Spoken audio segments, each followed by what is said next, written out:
Hello friends, welcome to the Tech Legend channel. So friends, today I will talk about AYANEO Air 1S Ultra Thin and Light console. So friend, AYANEO has just introduced the Air 1S and Air 1S Ultra Thin and Light version. Let's dive into the shared specification of both systems.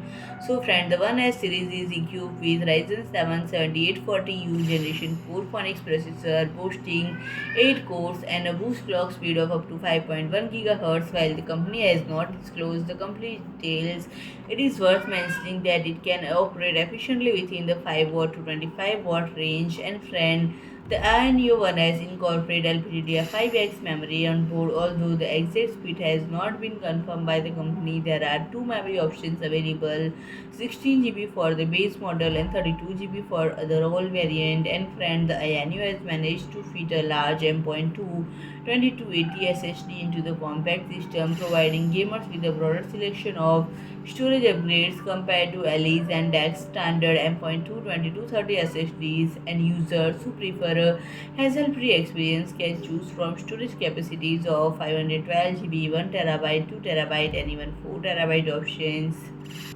And it feature an AMOLED 5.5-inch display with a pixel density of 404 ppi and resolution of 1920 into 1080. One can accept excellent color reproduction given the display's 99% DCI-P3 coverage. And it is important to note that peak brightness is 350 nits. And friend, if I talk about the pricing, the starting price is $799 USD. So friend, if you like my video, please do like, share and comment, and don't forget to subscribe my channel and press the bell icon.